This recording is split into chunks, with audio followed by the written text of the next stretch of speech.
Bismillahirrahmanirrahim. Assalamualaikum warahmatullahi wabarakatuh. Semoga kita selalu dalam lindungan Allah Subhanahu wa Ta'ala dan semoga Allah memberkahi setiap langkah kita. Assalamualaikum warahmatullahi wabarakatuh. Alhamdulillah, wassalatu wassalamu ala rasulillah. Segala puji dan puja kehadirat Allah Subhanahu wa Ta'ala, juga salawat dan taslim kepada Nabi besar Muhammad sallallahu alaihi wa ala alihi wa sahbihi wasallam.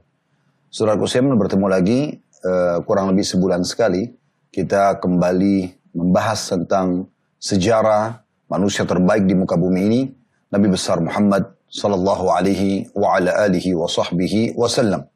Dan ini tentunya saya melihat adalah sebuah kewajiban bagi setiap muslim, bagaimana mereka mempelajari sejarah manusia yang terbaik yang telah Allah Subhanahu wa Ta'ala perintahkan untuk dijadikan sebagai suri tauladan.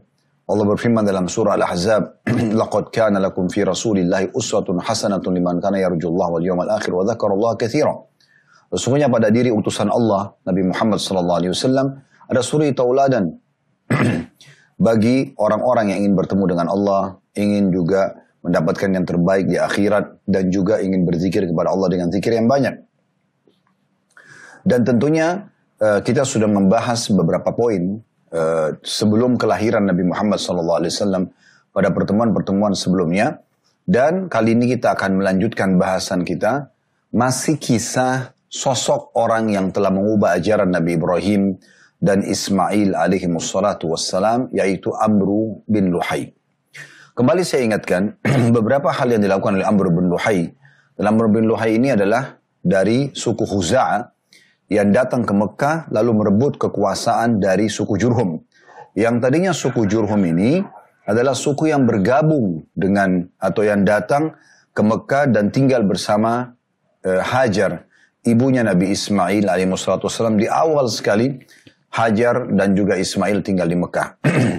Dan setelah sekian tahun mereka tinggal di Mekah, maka membaiklah keadaan ekonomi mereka, serta juga populasi mereka cukup berkembang pesat pada saat itu, sampai ada satu suku Arab yang cemburu, yaitu suku Khuza'ah. Lalu mereka mengepung Mekah dan terjadilah peperangan besar antara Khuza'ah sama Jurhum, dan akhirnya berhasil Jurhum dikalahkan oleh Khuza'ah, dan Khuza'ah akhirnya menguasai Mekah. Dan suku Jurhum sempat menimbun sumur Zamzam, yang kurang lebih ahli sejarah mengatakan antara 300 sampai 500 tahun tentunya sumur Zamzam hilang. Dan kita mengerucutkan bahasan kita ke sosok salah satu raja Khuza'ah yang bernama Amr bin Luhai. Orang ini yang Nabi SAW bersabda, ini terakhir yang kita bahas pada pertemuan yang lalu,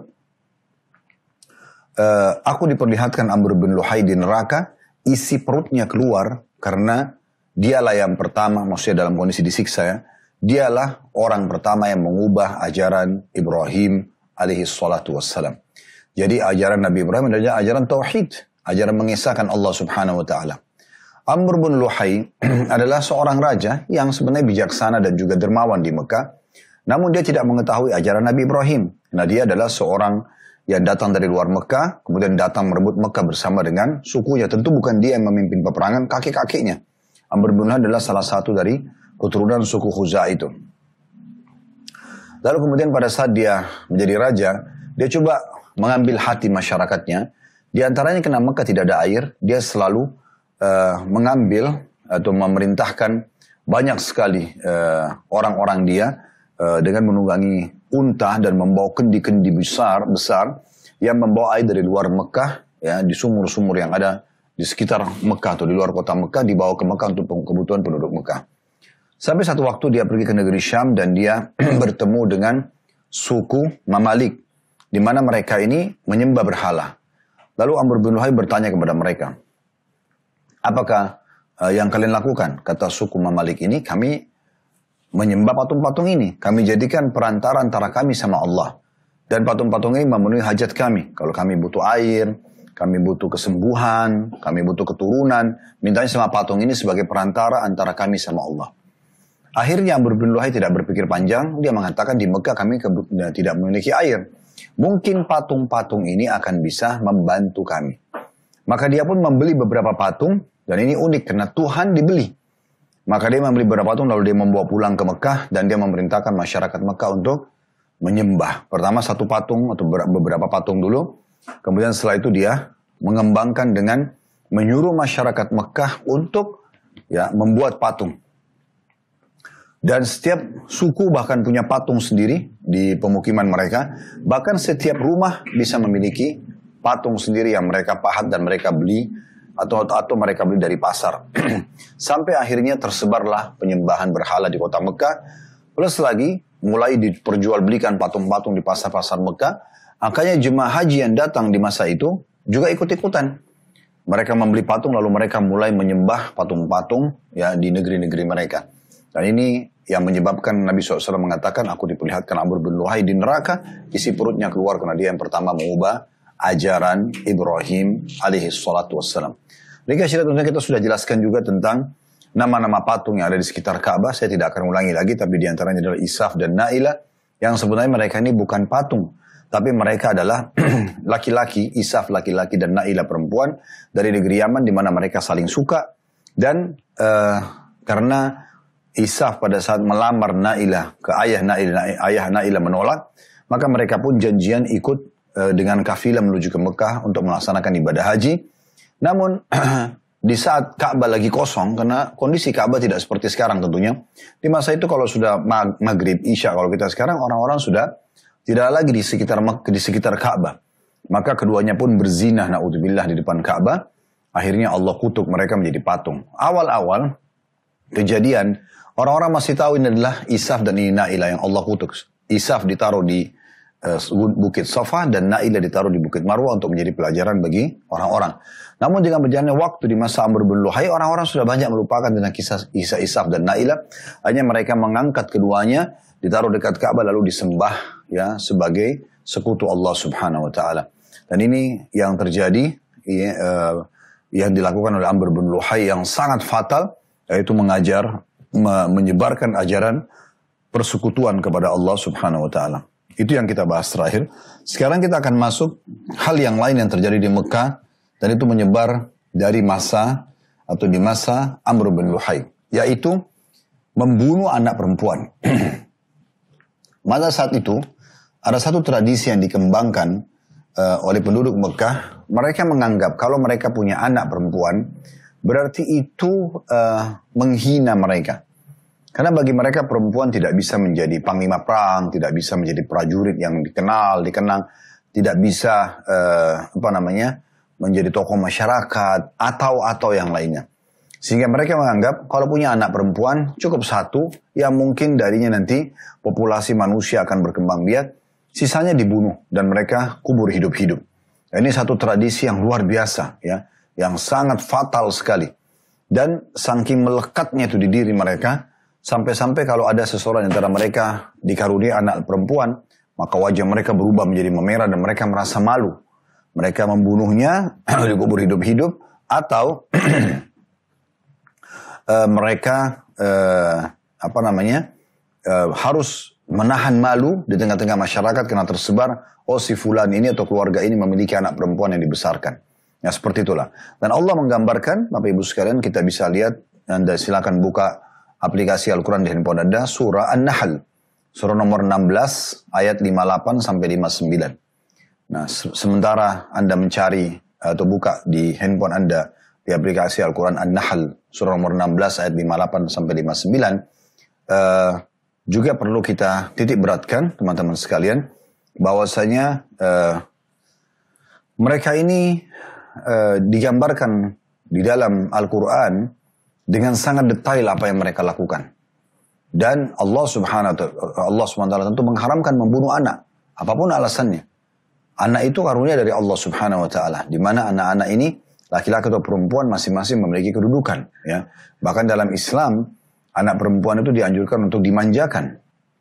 Kalau bukan karena perintah Allah agar adil, kata Nabi SAW, maka saya akan lebihkan anak perempuan. Tapi mereka justru entah kenapa muncul ide itu di masa Amr bin Luhai dan berkembang terus sampai di masa Nabi Muhammad SAW pun lahir, itu masih ada. Mereka membunuh anak-anak perempuan mereka. Coba dibuka di aplikasi Al-Quran Anda, surah An-Nahl, sekali lagi surah nomor 16 ayat 58-59, saya akan bacakan. Bunyinya, wa idza busyira ahaduhum bil untha dhalla wajhu muswaddan wa huwa qadhim. Dan apabila seseorang dari mereka diberi kabar dengan kelahiran anak perempuan, maka hitamlah dalam kurung, merah padamlah. Maksudnya mulai memerah wajahnya, biasa kalau orang marah atau malu, ya, maka hitamlah atau merah padamlah mukanya dan dia sangat marah. Misalnya ini penduduk Mekah digambarkan oleh Allah SWT keadaan mereka. Karena ini sudah menjadi sebuah tradisi, ya. Dan kita perlu garis bawahi, sesuatu kalau dibiarkan di tengah-tengah masyarakat, tidak ada orang yang memungkiri satu kemungkaran itu, maka akan menjadi sebuah tradisi. Ya, misalnya ada seseorang terbiasa bertutur kata kasar, lalu tidak ditegur, tidak diluruskan. Dan itu akan nanti menjadi sebuah virus yang menyebar di tengah-tengah masyarakat. Apapun keburukan itu. Di antaranya seperti ini. Ya, akhirnya masyarakat pun meyakini, oh itu benar, ternyata kita nggak boleh punya anak perempuan. Gitu ya. Bahkan mereka ada yang mengancam istrinya. Kalau seandainya kau melahirkan anak perempuan, maka saya akan ceraikan kamu. Sampai pada level itu. Ya, dan siapapun perempuan yang melahirkan anak laki-laki itu dimuliakan. Di ayat 59-nya Allah mengatakan, yatawara minal qawmi min su'i ma busyira bih.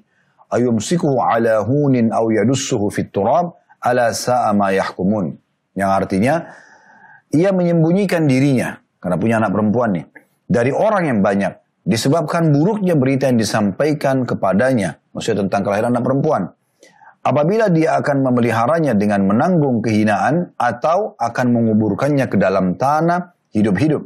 Ketahuilah, alangkah buruknya apa yang mereka tetapkan itu. Nah ini salah satu tradisi yang pada saat itu luar biasa, ya. Sangat buruk tentunya. Ya, bagaimana mereka membunuh anak-anak perempuan mereka, Bapak Ibu sekalian. Itu juga kita bisa buka surah Az-Zukhruf, ya. Surah nomor 43 dalam Al-Quran, di ayat 17-nya. Sekali lagi surah Az-Zukhruf, surah nomor 43, ayat 17. Di mana Allah Subhanahu wa Ta'ala menceritakan juga mirip dengan ini, ya.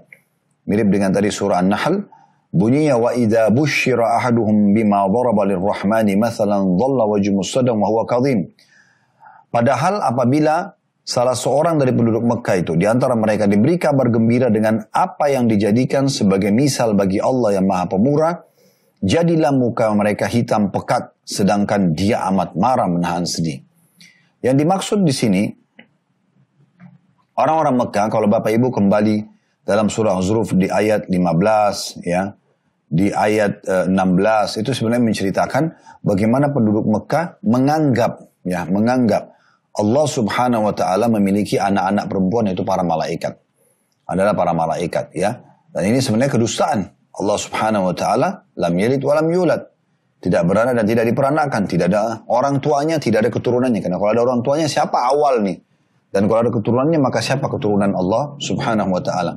Makanya Allah itu Ahad, Esa. Ya. Allah menceritakan di 4 ayat surah Al-Ikhlas, ini harus menjadi dasar keyakinan kita. Ya. Qul huwallahu ahad. Katakan Allah itu Esa, tunggal. Tidak ada siapapun yang bersamanya. Beda dengan kita manusia berpopulasi atau hewan-hewan atau yang lainnya. Allahus Samad. Allah yang semua bergantung padanya. Lam yalid wa lam yulad, tidak beranak dan tidak diperanakan. Wa lam yakul lahu kufuwan ahad. Dan dia pun tidak butuh pada siapapun. Jadi itu sifat dasar Allah Subhanahu wa Ta'ala. Itu juga Allah Subhanahu wa Ta'ala menggambarkan dalam surah At-Takwir, surah nomor 81 dalam Al-Quran, di ayat 8-nya, ya. Di mana Allah Subhanahu wa Ta'ala berfirman, wa idzal mau'udatu su'ilat. Ayat 8 tentunya sampai ayat 9, ya. Wa idzal mau'udatu su'ilat, apabila bayi-bayi perempuan yang dikubur hidup-hidup itu ditanya nanti pada hari kiamat. Ayat 9-nya, bi ayyi dzambin qutilat. Ya, karena dosa apakah mereka dibunuh? Tidak ada alasan untuk itu. Tapi subhanallah, mereka melakukan perbuatan tersebut. Alhamdulillah, syariat Allah Subhanahu wa Ta'ala yang dibawa oleh Nabi SAW sangat sempurna. Betul-betul kita tidak membutuhkan untuk membunuh anak-anak kita. Dan cukup banyak ayat-ayat Al-Quran di mana Allah Subhanahu wa Ta'ala melarang kita untuk membunuh anak-anak perempuan atau anak-anak secara umum, ya. Ayat Al-Quran yang bicara melarang membunuh anak, saya coba cek memastikan Ya, tepatnya di surah apa ya? Dan ayat-ayat ini ya menggambarkan bahwasanya Allah yang menciptakan mereka, gitu kan? Allah yang memberikan rezeki kepada mereka. Ya. Jadi jelas sekali gitu ya. Bisa Anda lihat dalam surah Al-Isra, surah nomor 17, ayat 31. Yang bunyinya surah Al-Isra ayat 31, surah nomor 17. وَلَا تَقْتُلُوا أَوْلَادَكُمْ خَشْيَةَ إِمْلَاقٍ نَحْنُ نَرْزُقُهُمْ وَإِيَّاكُمْ إِنَّ قَتْلَهُمْ كَانَ خِطْئًا كَبِيرًا. Jangan pernah kamu membunuh anak-anakmu karena takut miskin.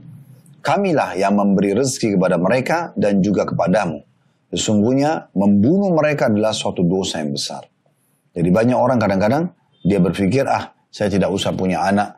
Nanti kalau saya punya anak bagaimana saya berikan makan dan minum. Padahal sebenarnya bukan dia menciptakannya.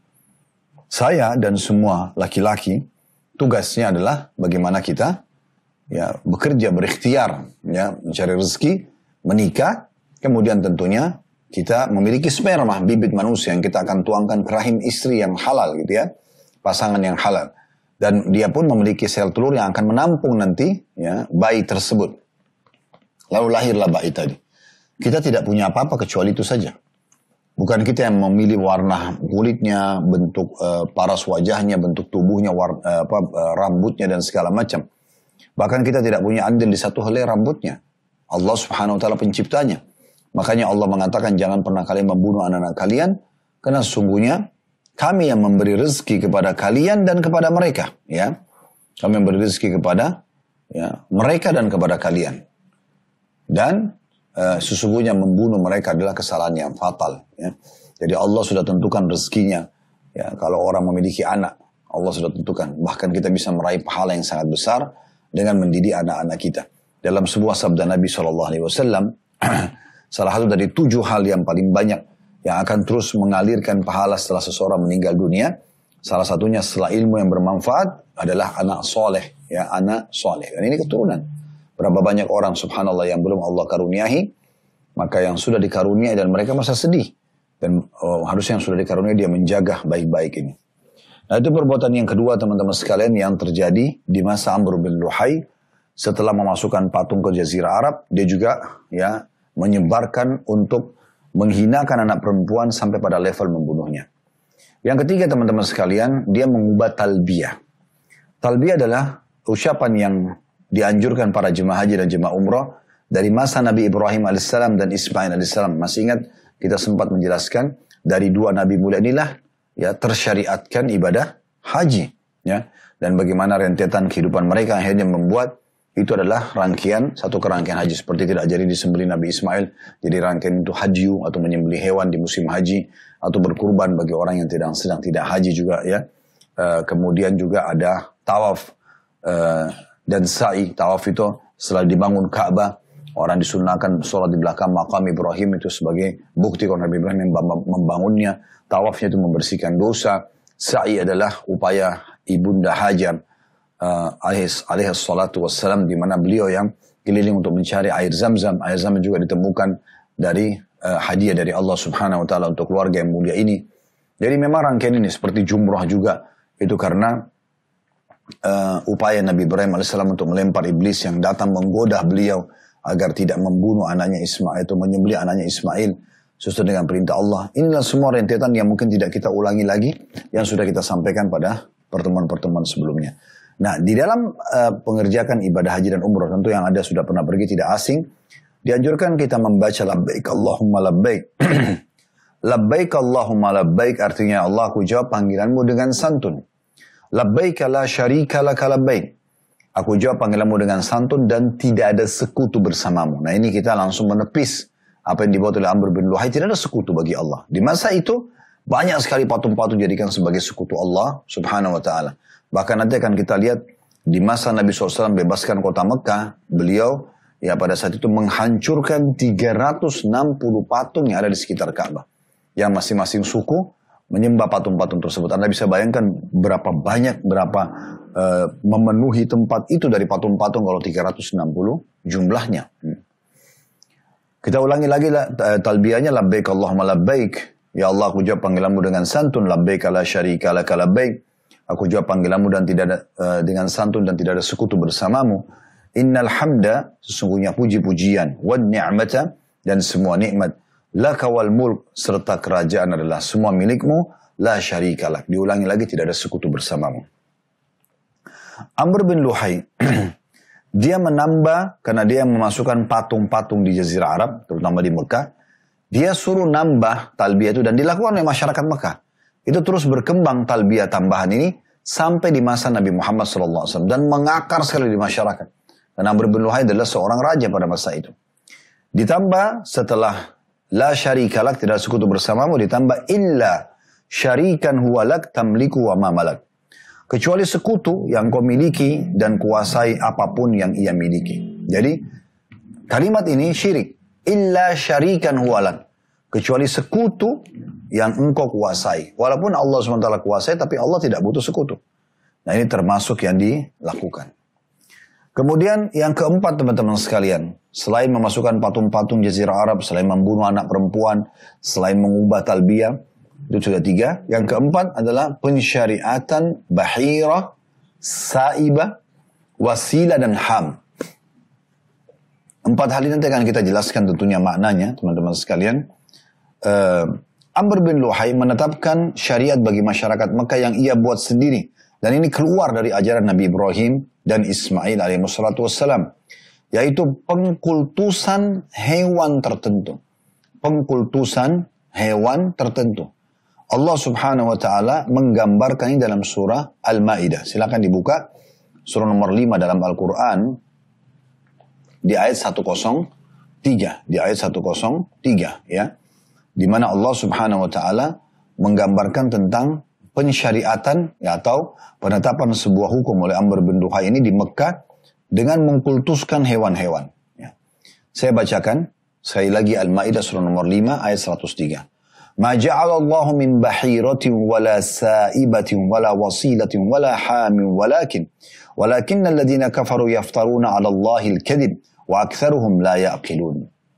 Artinya Allah sekali-kali tidak pernah mensyariatkan adanya bahirah. Nanti akan kita jelaskan apa makna bahirah. Ini semua istilah hewan-hewan ya. Allah tidak pernah mensyariatkan adanya bahirah. Sa'ibah, ini hewan yang istilah yang kedua. Wasilah, istilah yang ketiga. Dan ham, istilah yang keempat. Akan tetapi orang-orang kafir di Mekah itu membuat-buat kedustaan terhadap Allah. Dan kebanyakan mereka tidak mengerti. Kebanyakan mereka tidak mengerti. Baik, bahirah Bapak Ibu sekalian. Jadi istilah pertama ini adalah unta betina yang telah beranak 5 kali. Unta betina beranak 5 kali dan anak kelimanya jantan. Anak pertama, anak kedua, anak ketiga, anak keempat, mau jantan atau mau betina bagi mereka biasa saja. Yang penting unta betina ini seperti dianggap oleh mereka sudah berjasa melahirkan 5 anak. Anak kelimanya unta ini jantan, maka diistilahkan oleh mereka bahirah. Ini istilah dibuat-buat gitu ya.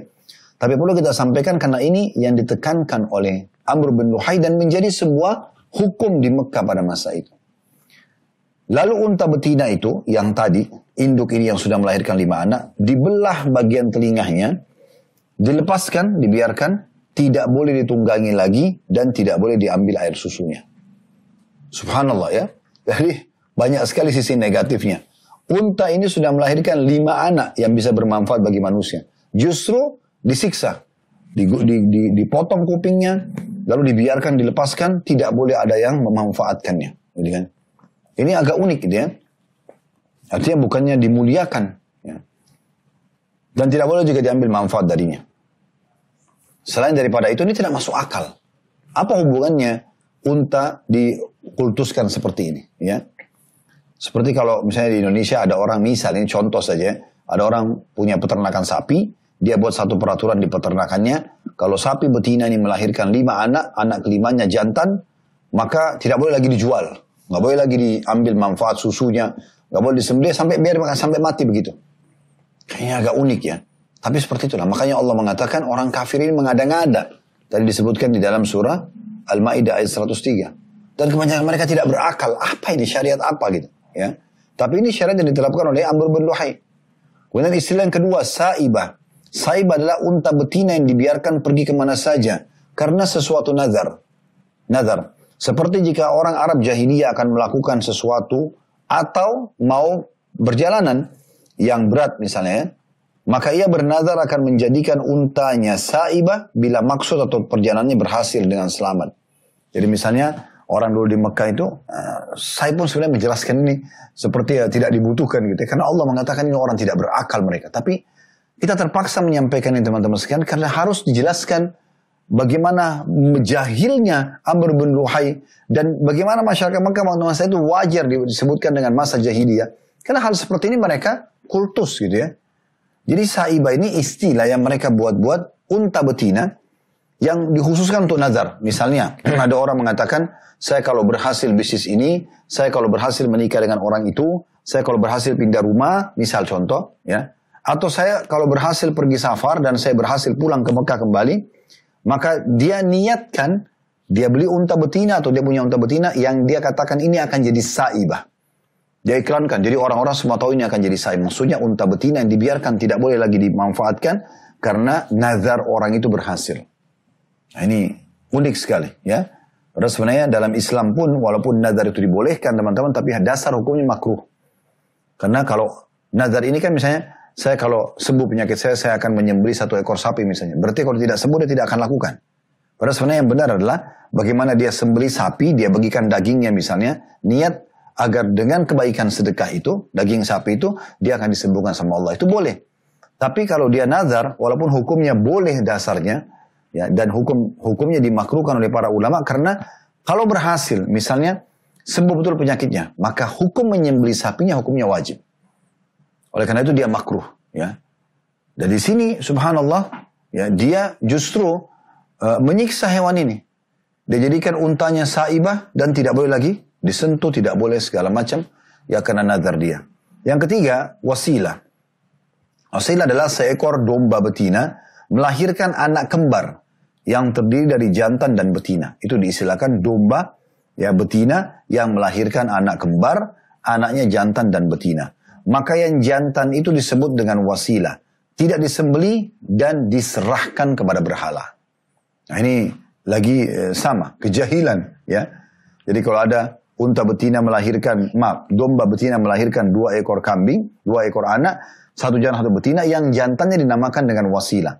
Itu tidak boleh, ya, disembelih. Biarkan sampai dia mati dan mereka niatkan ini wasilah, ya. Orang semua tahu ini wasilah berarti untuk berhala. Tuhan dia mana yang dia anggap Tuhan pada masa itu patung, diserahkan ini buat wasilah. Atau ini buat patung tersebut, maka disilakan dengan domba wasilah. Jadi sekali lagi wasilah adalah domba jantan dari anak ibunya. Domba itu melahirkan kembar, gitu ya. Kemudian terakhir ham. Ham ini adalah unta jantan yang tidak boleh diganggu gugat lagi. Karena telah dapat membuntingkan unta betina 10 kali. Jadi karena dia menggauli betina ini, lalu hamil. 10 betina, unta betina dihamili sama dia, maka dianggap ini seperti perkasa, gitu ya. Unta jantan ini, maka tidak boleh ada yang ganggu. Dikultuskan begitu. Karena dia berhasil, ya, menghamili 10 unta betina. Ini agak unik, ya. Dan ini betul-betul satu kejahilan, subhanallah. Inilah 4 perkara teman-teman sekalian dilakukan oleh Amr bin Luhai. Baik. Tentu kita tidak lanjut lagi tentang bagaimana keadaan Amr bin Luhai. Karena cukup sudah hadis Nabi SAW menggambarkan pada saat dia meninggal dunia, Allah memperlihatkan Nabi Muhammad SAW, ya, bahwa Amr bin Luhai di neraka lagi disiksa. Nanti di akhirat dia akan masuk neraka di kuburan untuk disiksa. Karena dia mengubah ajaran Ibrahim AS. Sekarang kita akan masuk poin baru teman-teman sekalian tentang masalah masuknya Yahudi dan Nasrani di Jazirah Arab. Nah ini sebuah poin juga yang perlu disinggung sebelum kelahiran Nabi Muhammad SAW. Jadi kenapa bisa ada orang Yahudi di Madinah misalnya? Contoh di Madinah di masa Nabi SAW hijrah itu ada 3 suku Yahudi yang masyhur. Kainuqa, Nadir, dan Quraidah. Mereka sudah hijrah ke Madinah jauh sebelum kelahiran Nabi Muhammad SAW. Sudah turun-temurun di Madinah. Kenapa mereka bisa ada di Jazirah Arab? Apa sebabnya? Ya, itu juga kita tahu sampai hari ini ada orang-orang Yahudi di Jazirah Arab, ya, sebagian Jazirah Arab gitu ya. Dan juga ada orang-orang Nasrani seperti di Syria, di Lebanon, ya, ada orang-orang Arab tapi orang-orang Nasrani. Bagaimana ceritanya mereka ini bisa ada di Jazirah Arab? Nah ini yang akan kita bahas. Kita akan mulai, kita bagi dari poin A dan poin B, tergantung waktunya tentunya, kita lihat nanti selesai sampai di mana. Tapi di poin A kita mulai dulu dari masuknya Yahudi di Jazirah Arab.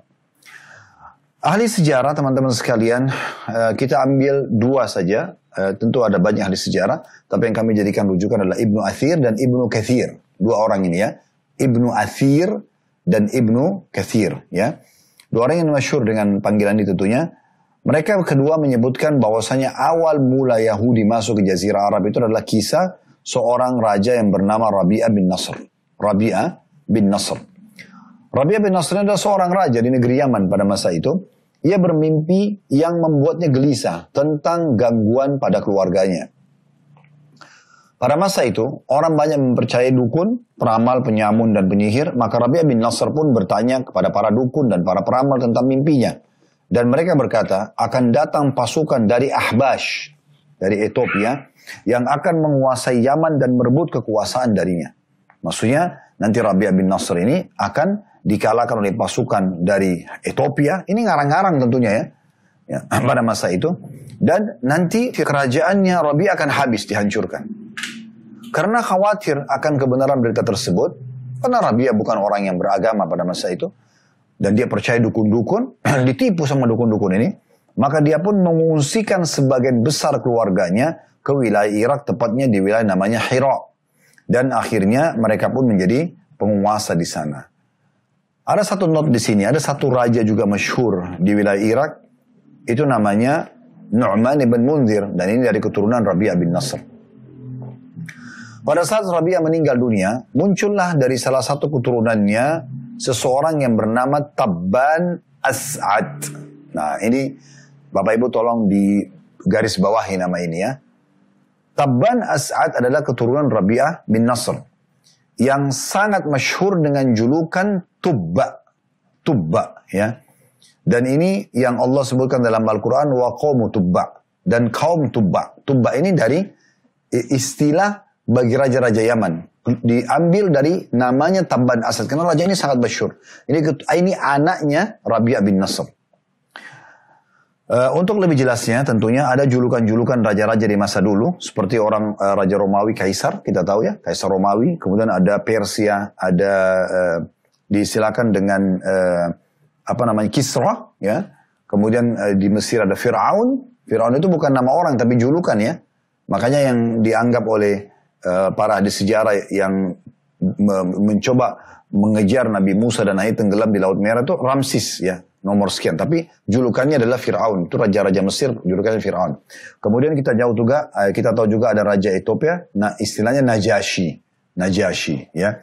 Ini istilah-istilah. Nah sama dengan raja-raja Yaman disilakan dengan Tubba. Nah keluar nama Tubba ini, julukan ini dari Tabban As'ad. Dan Tabban As'ad ini, wilayah kekuasaannya meliputi seluruh wilayah Yaman dan ia memiliki kekuatan militer yang sangat kuat.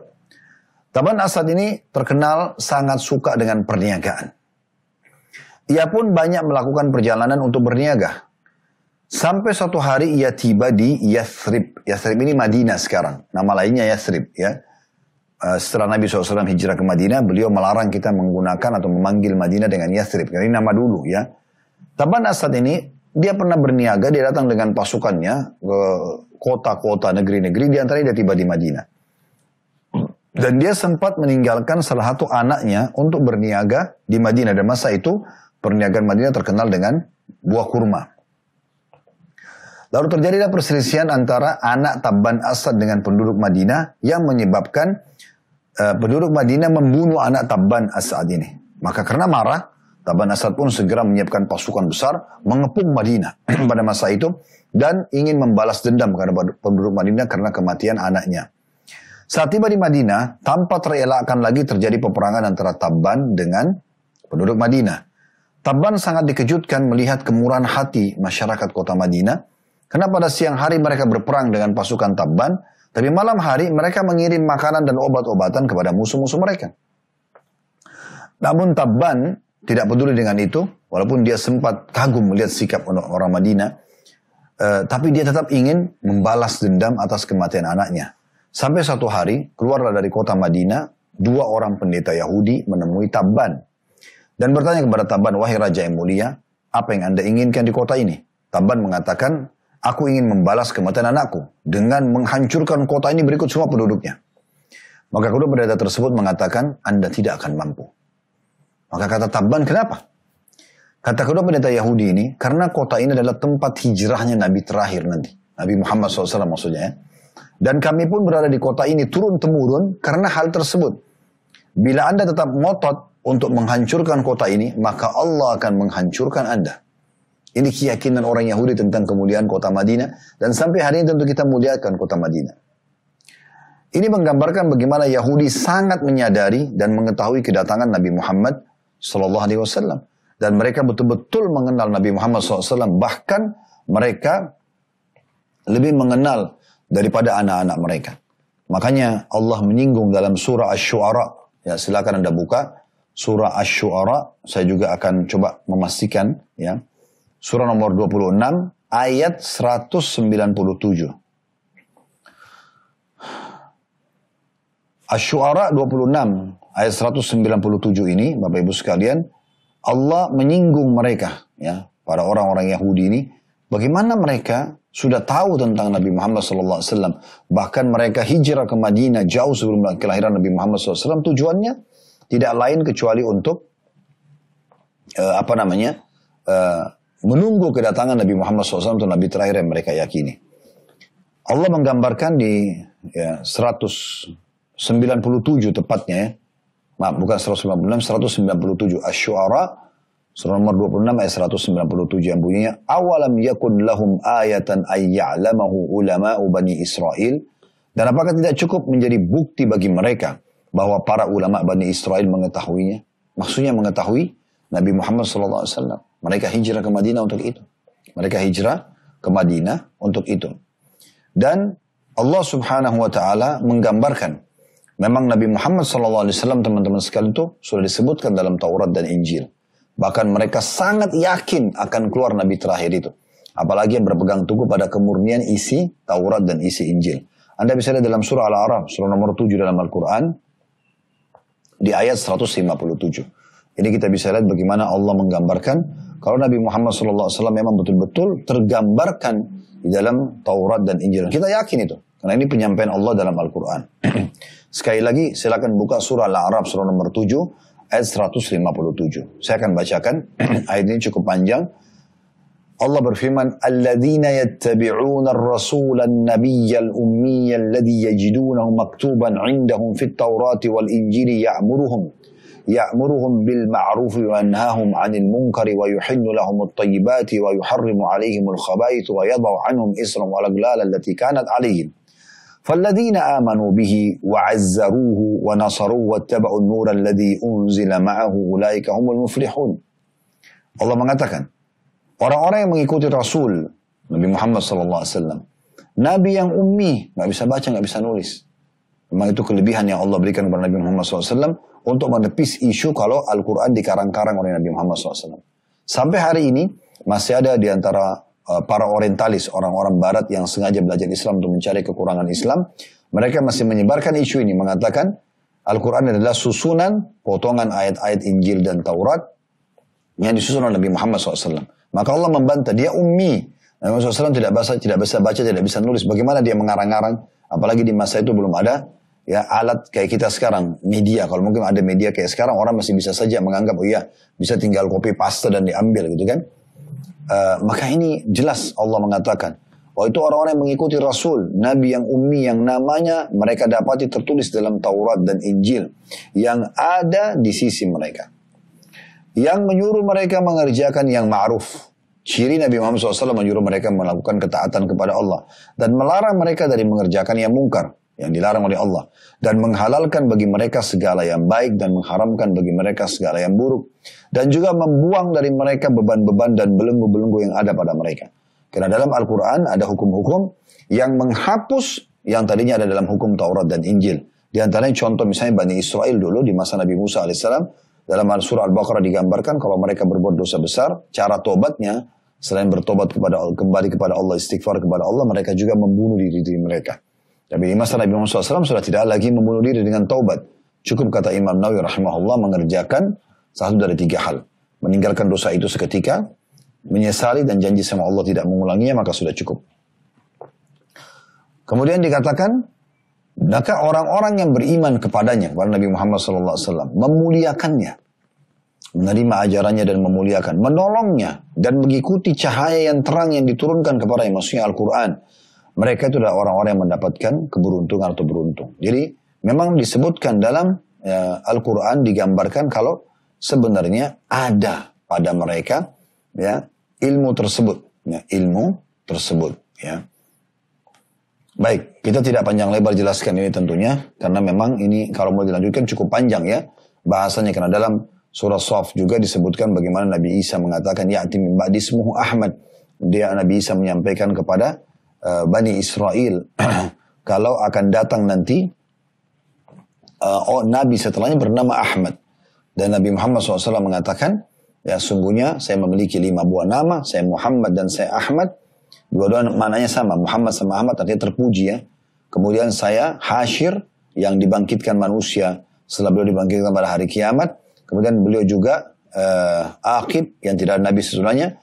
Dan juga beliau adalah, subhanallah saya lupa ya, beliau adalah Hasyir, Mahi juga. Mahi itu artinya yang dihilangkan kesyirikan dengan diutusnya beliau. Jadi ada 5 nama, Ahmad, Muhammad, Hasyir, Mahi, dan Aqib. Ya, ini 5 nama Nabi Muhammad SAW.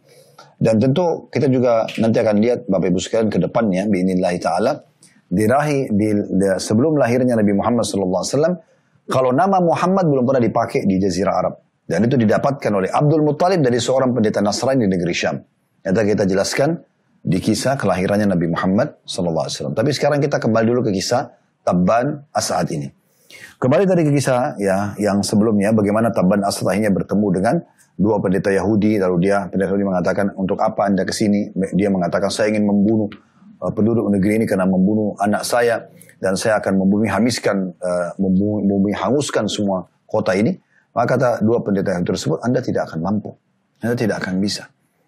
Kenapa kata Tabban As'ad? Dia bilang karena ini tempat hijrahnya Nabi terakhir. Kami pun turun-temurun Yahudi ini tinggal di sini karena itu. Maka Tabban As'ad pada saat itu banyak bertanya tentang keyakinan orang Yahudi. Maka dia belajar akhirnya. Sampai akhirnya Tabban As'ad Raja Yaman menganut agama Yahudi. Ikut agama Yahudi. Lalu ia mengajak agar kedua pendeta Yahudi itu pergi ke Yaman. Dan menyebarkan agama mereka di Yaman. Dan kedua pendeta itu pun setuju. Nah ini awal mula ini ya. Pergilah ke Yaman dan tersebar lahirnya negeri Yaman menjadi atau banyak orang yang beragama Yahudi. Saat akan balik ke Yaman, pasukan Tabban As'ad melewati Mekah. Dan di sekitar Mekah ada suku Hudzail. Suku Hudzail ini Bapak Ibu sekalian, suku yang tidak menyukai penduduk Mekah, sering ada cekcok. Ya. Juga tidak suka sama penduduk Mekah. Maka dia pikir ini kebetulan ada Tabban As'ad Raja Yaman, udah bentrokin aja sama penduduk Mekah, biar perang sekalian. Begitu kurang lebih gambaran dalam sejarah. Saya tidak terlalu mendalami lebih dalam dari ini karena bagi saya tidak terlalu penting informasinya. Mungkin ada beberapa buku sejarah lebih dalam menjelaskan, tapi bagi saya cukup ini. Intinya Hudzail ini coba menggunakan kesempatan karena Tabban As'ad lagi menuju ke Yaman dan dia lewat Mekah. Karena memang kalau telapak tangan saya ini kita gambarkan Jazirah Arab ya. Di bagian atas utara itu negeri Syam. Kemudian ada Madinah, di bawah Madinah ada Mekah, baru Yaman di bawah. Makanya orang karena dia dari Madinah, maka dia kalau mau ke Yaman, dia lewatin sekitar Mekah. Di sini ada suku Hudzail yang tidak suka sama orang Yaman, tidak suka sama penduduk Mekah. Maka mereka provokasi agar Tabban As'ad ini menyerang Mekah. Maka mereka pun mengutus tokoh-tokoh mereka, ya, kepala-kepala suku Hudzail, menemui Tabban As'ad untuk lagi istirahat. Lalu mereka berkata waktu diizinkan bertemu, "Wahai Raja, apakah Anda ingin mendapatkan harta yang melimpah tanpa ada perlawanan?" Melimpah banyak sekali, emas, perhiasan segala macam. Tabban Raja dunia, dia mengatakan tentu saja. Lalu kata orang tersebut, di hadapan Anda ada sebuah kota bernama Mekah dan terdapat di dalamnya sebuah bangunan tua bernama Ka'bah. Ka'bah itu penuh dengan emas dan perhiasan. Dan memang di masa itu Bapak Ibu sekalian, orang-orang di Mekah kalau mereka di sisi lain berbuat syirikan, tapi mereka juga memuliakan Mekah. Dan saking memuliakannya kalau kita masuk di masa itu dalam Ka'bah, maka kita temukan ada banyak sekali emas dan perak, perhiasan mereka kasih, ya mereka kayak wakafin untuk Ka'bah, gitu kan. Bahkan mereka tanam dalam pondasi Ka'bah itu. Seperti itu kurang lebih gambaran. Maka Tabban As'ad tamak mengatakan tentu saja. Gampang sekali, kota ini kecil. Tinggal kita serang, pasukannya besar. Dia bisa rubuhkan Ka'bah, dia bisa mengambil perhiasan tersebut. Namun sebelum dia masuk menggerakkan pasukannya, dia sempat bertanya kepada dua pendeta tersebut. Ada informasi begini. Maka kata kedua pendeta tersebut, sungguh Anda telah ditipu oleh suku Huzail. Di kota ini ya ada satu rumah tua, itu adalah rumahnya Allah. Dan tidak ada rumah Allah di muka bumi kecuali ini. Ini menandakan orang-orang Yahudi tahu juga tentang kedudukan Ka'bah. Ya, gitu. Lalu kemudian kata kedua pendeta ini, demi Allah kalau Anda lakukan itu maka Anda akan dihancurkan oleh Allah. Lalu kata Tabban, kenapa? Kata pendeta ini, dua pendeta ini, karena tidak ada rumah Allah di muka bumi kecuali ini. Ya. Maka kata Tabban, apa saran kalian? Kata kedua pendeta tersebut, hormati Ka'bah itu. Justru kamu masuk, silakan raja ke sana, tawaflah di sekitarnya, karena itu ajaran Nabi Ibrahim dulu, dan muliakan dia, muliakan Ka'bah itu. Maka Tabban mengatakan, bagaimana dengan kalian?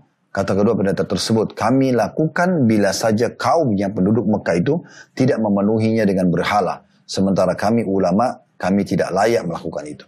Jadi sebenarnya dalam buku sejarah ini disebutkan bagaimana orang-orang Yahudi tahu tentang ibadah tawaf itu. Mereka tahu. Karena dari Nabi Ibrahim dan Ismail alaihissalam, dan mereka mengakui bahwasanya Ibrahim dan Ismail adalah kakek mereka.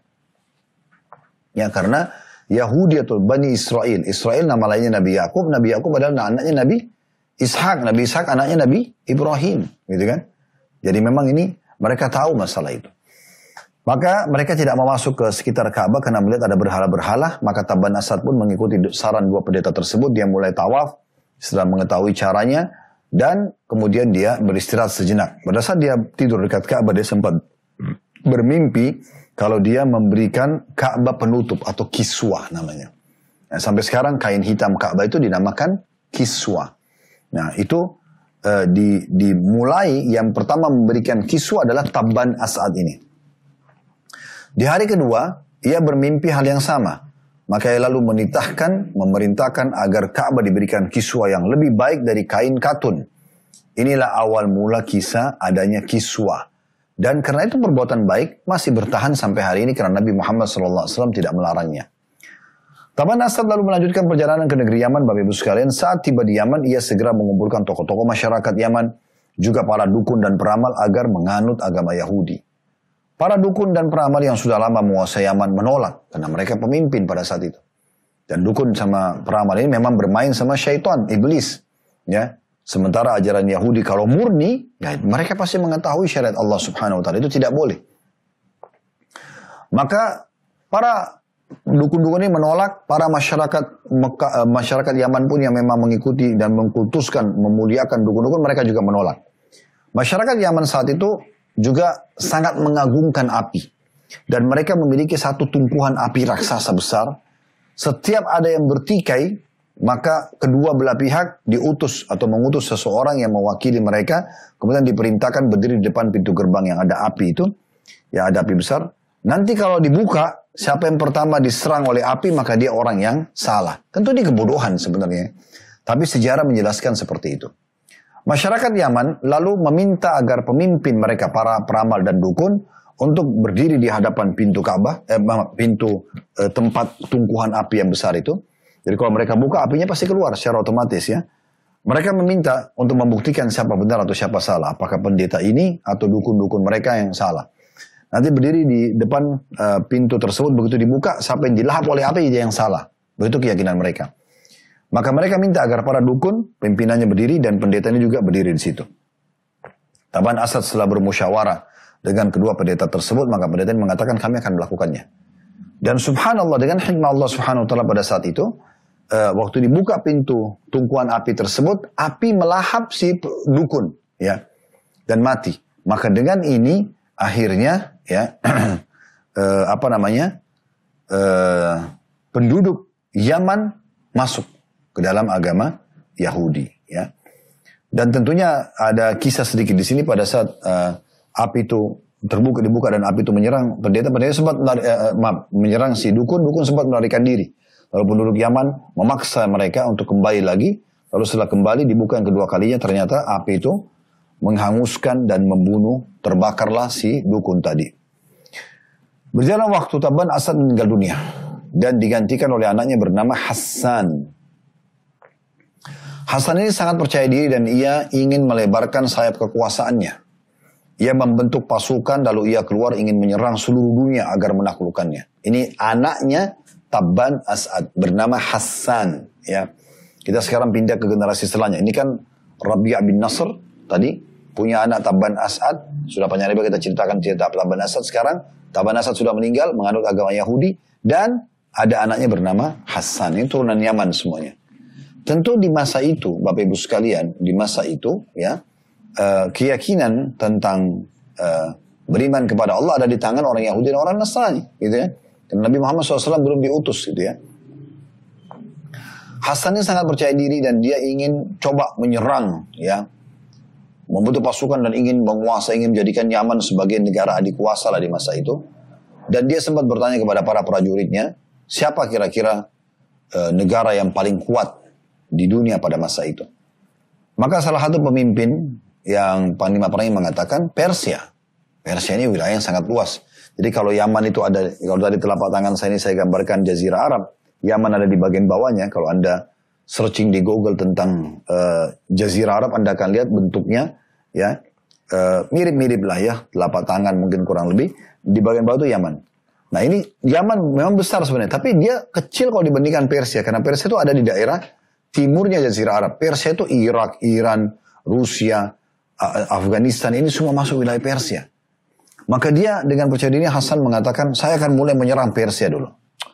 Pasukan pada saat itu mulai bergerak ke Persia, tapi di tengah jalan pasukannya mulai berpikir, kita ini disuruh menyerang Persia oleh Hassan, tapi untuk apa gitu? Persia ini negara yang sangat besar, bisa habis percuma kita dibunuh gitu ya.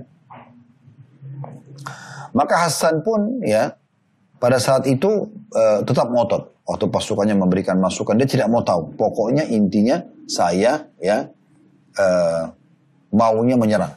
Gitu. Maka Hassan ini pun sangat sensitif dia. Dia untuk berhati-hati ya.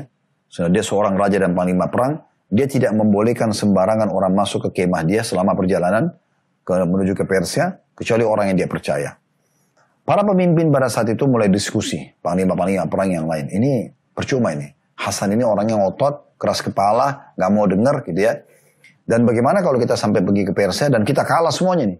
Habis Yaman, tidak ada pemimpinnya lagi. Maka para pemimpin akhirnya mulai berdiskusi dan mengatakan, tidak ada yang bisa masuk leluasa ke dalam kemahnya Hassan untuk membunuhnya agar berhenti di keputusan, kecuali saudaranya bernama Amr. Para pemimpin lalu menawarkan kepada Amr, wahai Amr, ini kakakmu Hassan ini udah ngawur. Masa mau pergi ke serang Persia? Persia negeri besar. Kalau kita terbunuh semuanya habis ini. Nggak akan ada peluang untuk kita bisa menyelamatkan diri. Dan bisa saja Yaman habis pemimpinnya karena semua sudah keluar di sini. Maka mereka mengatakan, coba bagaimana kalau kau terima saran kami? Hassan ini coba berikan masukan. Tidak mau dengar, bunuh saja dia. Dengan cara kamu. Kalau kau berhasil membunuhnya, maka kami akan menobatkan kamu sebagai raja. Langsung kami nobatkan kamu sebagai penggantinya, gitu kan? Ada satu orang namanya julukannya Dzur'ain. Dzur'ain ini salah satu dari panglima perang yang tidak setuju dengan pendapat itu. Lalu dia mengatakan kepada Amr, hai Amr, ingat, tidak ada orang yang membunuh saudaranya sendiri kecuali nanti dia akan ditimpa kesedihan yang berkepanjangan. Dan aku sarankan jangan kamu membunuhnya. Jangan ikuti saran para panglima ini. Bicara baik-baik dengan saudaramu, siapa tahu dia mau menerima. Namun Amr tidak mau dengar Dzur'ain, dia sudah tamak dengan penawaran. Karena cuma tusuk kakaknya, mati, dia jadi raja. Gitu. Maka dia pun hanya masuk ke dalam kemah kakaknya, di saat kakaknya lagi tidur, dia membunuhnya. Lalu Dzur'ain, tentu Amr sempat didobatkan jadi raja langsung di tempat itu. Dia menuliskan sebuah pesan, dia mengatakan, pesan ini, tolong disimpan di sisimu, hai Raja Amr, ya, bahwasanya saya tidak terlibat dalam pembunuhan ini. Ya, satu waktu kau akan membutuhkan surat ini. Setelah membunuh kakaknya, ternyata betul terjadi dalam kehidupan Amr, dia merasa sedih sekali. Karena dia telah membunuh kakaknya Hassan dan tidak bisa tidur, tidak bisa makan, terganggu sekali. Setelah bermusyawarah dengan banyak orang-orang yang bijak, dan tentu sudah balik ke Yaman ceritanya, karena tidak jadi menyerang Persia ya, karena Hasan sudah terbunuh. Maka ada orang yang memberikan masukan, mengatakan, engkau tidak akan pernah tenang, hai Amr, sampai kau membunuh orang-orang yang telah menyarankan untuk membunuh kakakmu. Maka Hasan pun akhirnya mengambil keputusan, Amr mengambil keputusan untuk membunuh semua panglima perang yang memberikan saran kepada dia untuk membunuh kakaknya Hasan.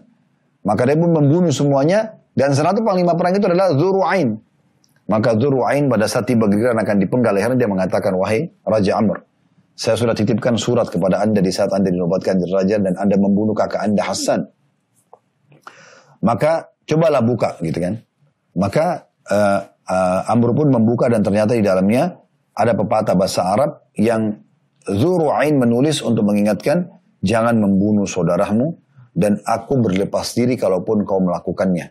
Maka satu waktu, kalau engkau akan menghukum mati orang-orang yang membunuh saudaramu, jangan engkau menghukumku. Maka akhirnya, ya, Amr pun memaafkan Dzur'ain. Semua panglima perang dibunuh kecuali Dzur'ain. Setelah Amr wafat, maka anak-anak Rabi'ah bin Nasr, ya, kita kembali ke kakek awal tadi, ya, saling merebut tahta. Akhirnya Yaman pun jadi kacau pada saat itu. Saat Yaman jadi kacau, Bapak Ibu sekalian, muncul satu orang perampok jalan bernama Khunai'ah Dzi Shanatiq. Khunai'ah Dzi Shanatiq ini dia menunggangi kekacauan politik yang sedang ada. Dia perampok jalan. Karena setelah meninggal Amr, maka anak-anaknya berebut tahta, gitu kan? Kan Rabi'ah bin Nasr tadi, kakek pertama yang mimpi kacau ya keluarganya, khususnya sama dukun. Kemudian ada diteruskan kerajaannya oleh anaknya Tabban As'ad, sudah ceritakan panjang lebar tadi. Setelah Tabban meninggal, anaknya Hasan memimpin. Hasan dibunuh oleh Amr, lalu Amr pun membunuh para panglima yang menyarankan untuk membunuh Hasan. Lalu Amr pun meninggal dunia. Nah, setelah Amr meninggal, anak-anak ya Tabban As'ad ini dan Rabi'ah bin Nasr ini berkacau, mereka memperebutkan tahta. Datanglah tadi satu orang yang agak unik nih ya, yaitu ya Khunai'ah Dzi Shanatiq, perampok jalan. Dia tiba-tiba bawa pasukannya menyerang istana dan akhirnya merebut istana dan menobatkan diri menjadi raja Yaman pada saat itu. Khunai'ah ini, Bapak Ibu sekalian, rahimakumullah, tentu ini kami ringkas-ringkaskan ceritanya, tapi memang harus kita sampaikan tentang kisah Yaman ya. Khunai'ah ini zalim, karena dia perampok jalan. Perampok, suka ngambil harta orang, tiba-tiba jadi raja. Maka dia zalim dengan masyarakatnya. Ngambil haknya orang sana sini, membunuh orang yang dia tidak suka, segala macam lah. Kisah panjangnya, Bapak Ibu sekalian, atau kisah yang cukup panjang, yang jelas kesimpulannya, setelah dia berkuasa beberapa waktu, tidak disebutkan dalam buku sejarah berapa lamanya, ada dari turunan Rabi'ah bin Nasr yang namanya Dzu Nuwas. Nah sekarang dua orang ini kita bahas ya. Khunai'ah, ya, Dzi Shanatiq, yang perampok jalan yang merebut kekuasaan setelah Amr meninggal tadi. Dan ada keturunan dari Rabi'ah bin Nasr, masih saudaranya Amr, yang berjulukan Dzu Nuwas, ya, yang mendatangi istana, kemudian diam-diam, dan dia berhasil membunuh Khunai'ah. Sehingga kerajaan kembali ke tangan Dzu Nuwas, atau keturunan Rabi'ah bin Nasr. Habislah kekuasaan ya Khunai'ah Dzi Shanatiq. Sampai di situ, Bapak Ibu sekalian, tentunya ya kita tinggalkan kisah tentang Yaman, ya, tentang Yaman dan bagaimana agama Yahudi masuk ke sana. Tentu kalau kita ingin bahas tentang kisah bagaimana kerajaannya Amr, kesehariannya, ini butuh penelitian yang lebih jauh, tapi tidak penting buat kita bahas itu tentunya, karena tidak ada hubungannya dengan agama Islam juga ya. Nanti kita lebih penting membahas tentang dari kelahiran Nabi SAW, peperangan beliau dan seterusnya. Tapi ini adalah informasi tentang bagaimana saja Yahudi masuk ke Jazirah Arab, dimulai dari mereka hijrah ke Yaman, hijrah ke Madinah, kemudian mereka menyebarkan agama Yahudi di Yaman, dan sampai akhirnya berdirilah kerajaan atau Yaman, kerajaannya dan masyarakatnya menganut agama Yahudi. Insya Allah kedepannya Bapak Ibu sekalian kita akan membahas tentang masuknya Nasrani di Jazirah Arab. Masuknya Nasrani di Jazirah Arab. Dan insya Allah kita tidak tergesa-gesa untuk menyelesaikan ini. Nanti insya Allah pertemuan akan datang karena ini butuh Bapak Ibu lebih fokus ya untuk mempelajari dan menekuni kembali ini. Dan tentu ini sekali lagi Anda bisa kembali kalau tadi, Ustaz nama-namanya banyak banget yang disebutin, mungkin kami tidak bisa hafal semuanya. Memang saya tidak sarankan Anda menghafal semuanya ini ya. Tapi kalau Anda ingin mendengar kembali, insya Allah Anda bisa kembali ke playlist YouTube kami untuk mendengar ulang tentang masuknya agama Yahudi di Jazirah Arab. Nanti ke depannya kita akan masuk insya Allah masuknya agama Nasrani di Jazirah Arab. Mungkin saya teman-teman sekalian, semoga apa yang kita bahas malam ini bermanfaat buat kita semuanya. Maka sampai sini dulu kita bahas, semoga bermanfaat. Kalau ada benar dari Allah subhanahu wa ta'ala, silakan diambil dan diamalkan.